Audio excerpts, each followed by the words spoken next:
আমার স্বামী দীর্ঘ 5 বছর পর বিদেশ থেকে ফিরবে আজ বিকেলে। কিন্তু সে আসার কথা শুনে আমার মনে বসন্তের ফাগুন দোলা দিয়ে যাচ্ছে। তাকে কাছে পাওয়ার, তাকে ছুঁয়ে দেখার, মিলনের এই যে একটা কাল্পনিক আকুতি, তা হয়তো ভাষায় প্রকাশ করা যাবে না। মনে মনে কেবলই ভাবতে থাকি, তাকে কখন কি বলবো, সেই বা আমার সাথে কেমন করে কথা বলবে। সে এসে আমার হাতটা ধরলে কেমন শিহরণ হবে, এসব আর কি। আমাদের বিয়ে হয়েছে 5 বছর আগে, কিন্তু ভালো করে দুজন দুজনের প্রতি গভীর প্রেম হওয়ার আগেই তিনি বিদেশ চলে গেলেন। ভালো করে তার সাথে কথা বলার সুযোগও মেলেনি। বিয়ের মাত্র 3 দিন পরই চলে গিয়েছিল। সে যাওয়ার পর আমি খুব কেঁদেছিলাম।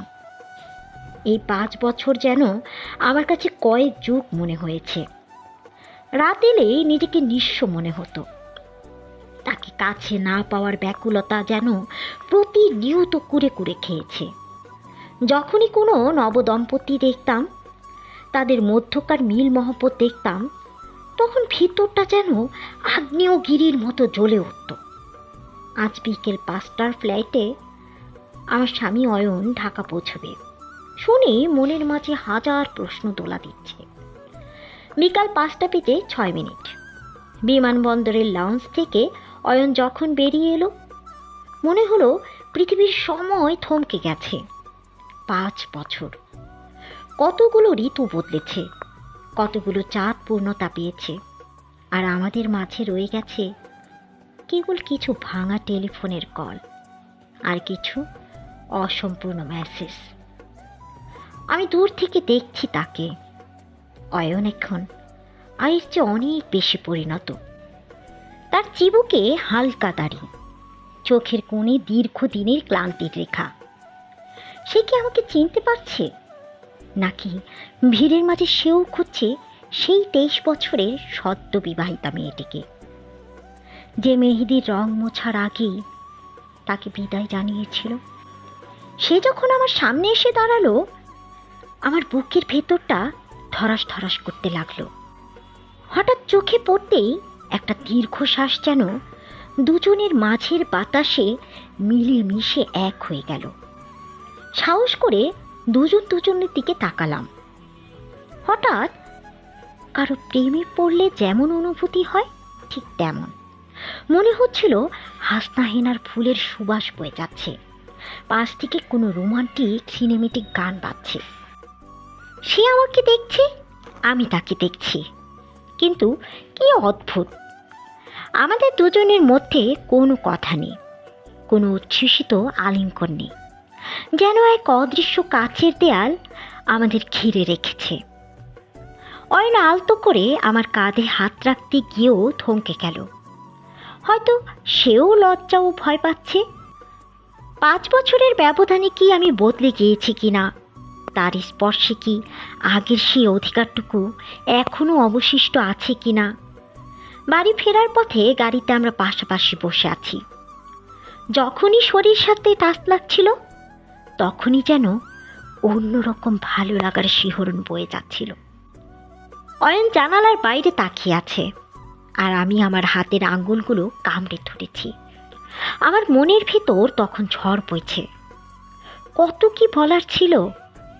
এই 5 বছর কেমন করে একা কাটিয়েছি, কত রাত বালিশে মুখ গুজে অঝরে কেঁদেছি, অন্যের সুখ দেখে কিভাবে নিজেকে তিল তিল করে পুড়িয়েছি, সবই যেন আজ তলা পাকিয়ে গলার কাছে এসে আটকে আছে। অয়ন আমার দিকে তাকালে আমি লজ্জায় মাথা নিচু করে নিচ্ছি। আমাদের বিয়ে হয়েছে ঠিকই, কিন্তু আমরা তো আসলে একে অপরকে চিনিই না। বিয়ের 3 দিনের সেই আড়ষ্টতা আজ 5 বছর পর যেন আরও বেশি গভীর হয়ে ফিরে এসেছে। বাড়িতে পৌঁছানোর পর অয়ন যখন তার সুটকেসটা রাখলো, আমার মনে হলো আমার হৃৎপিণ্ডটা বুকের ভেতর থেকে ছিটকে বেরিয়ে আসবে। অয়ন ড্রয়িং রুমের সোফায় বসে বলল, তুমি কি খুব ক্লান্ত নীলিমা? তার কণ্ঠস্বর শুনে আমার শরীরের ভিতর দিয়ে বিদ্যুতের ঝিলিক খেলে গেল। আমি কোনো মতে মাথা নেড়ে না বললাম, কিন্তু সত্যটা হলো, আমি তো আজ 5 বছর ধরে কেবল ক্লান্তই ছিলাম, ভালোবাসার অপেক্ষায়, ছোঁয়ার ব্যাকুলতায়। সেদিন রাতে আমরা দুজন যখন একই ঘরে বিছানার দুই প্রান্তে বসে আছি, মনে হচ্ছিল বাইরের আকাশটা যেন আমাদের হৃদয়ের গোমট উত্তাপ বুঝতে পারছে। আমি আড়াল থেকে লক্ষ্য করছিলাম অয়নকে। সে বই পড়ার ভান করছে, কিন্তু পাতাগুলো উল্টাচ্ছে না। তার অস্থিরতা আমাকেও স্পর্শ করছে। তার মনে কি সেই একই প্রশ্ন? সে কি ভাবছে আমি এখনো সেই লাজুক মেয়েটিই আছি, নাকি 5 বছরের দীর্ঘ একাকিত্ব আমাকে অন্য কোনো জগতের বাসিন্দা করে তুলেছে? হঠাৎ অয়ন বইটা বন্ধ করে আমার দিকে ফিরল। সে আমার খুব কাছে এসে বসল। তার শরীর থেকে পাওয়া সেই পরিচিত সুবাস আমার সমস্ত স্নায়ুকে যেন আচ্ছন্ন করে ফেলল।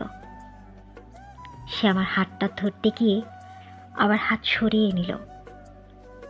তার চোখের দিকে তাকালাম। সেখানে আগ্নেয়গিরির উত্তাপ, সেখানে ক্ষুধার্ত বাঘের মতো এক তৃষ্ণা, আর সেখানে এক অপার সংকোচ। আমি ফিসফিস করে বললাম, 5টা বছর কি খুব বেশি সময় অয়ন? অয়ন আমার হাতটা এবার শক্ত করে ধরে বলল। তার হাতের উষ্ণতা আমার ত্বকে লাগতেই আমার সারা শরীরে যেন এক লোহময় বসন্তের হাওয়া বয়ে গেল। তার স্পর্শে আমার 5 বছরের সমস্ত জমাট বাঁধা কান্না, সব অভিমান যেন বাষ্প হয়ে উড়ে গেল।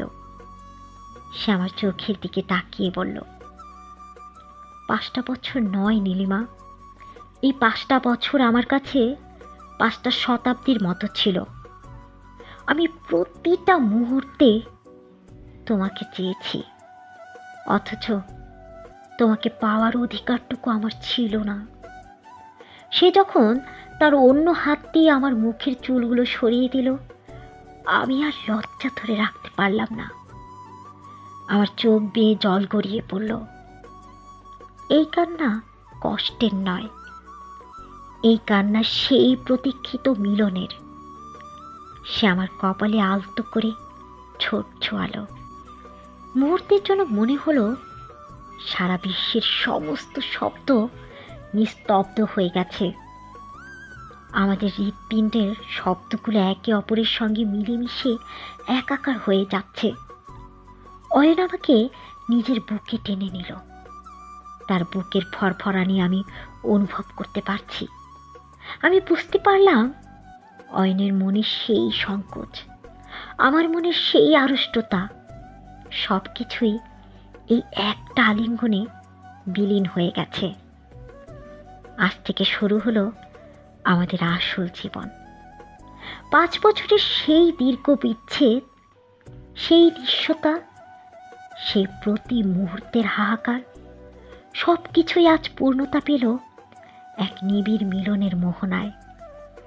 আমরা দুজন যেন একে অপরের মাঝে হারিয়ে গেলাম, যেখানে আর কোনো আড়াল নেই, নেই কোনো দূরত্ব। কেবল রয়ে গেলাম আমরা আর আমাদের নতুন করে চিনে নেওয়ার এক মায়াবী রাত। আমার লেখা এবং আমার কণ্ঠে কাহিনীটি কেমন লাগলো অবশ্যই কমেন্ট করে জানাবেন। আপনাদের একটু উৎসাহ, একটু ভালোবাসা পেলে আরও ভালো গল্প লিখে আপনাদের উপহার দিতে পারবো। আজকের মতো তবে এখানেই বিদায় নিচ্ছি। ভালো থাকবেন, সুস্থ থাকবেন।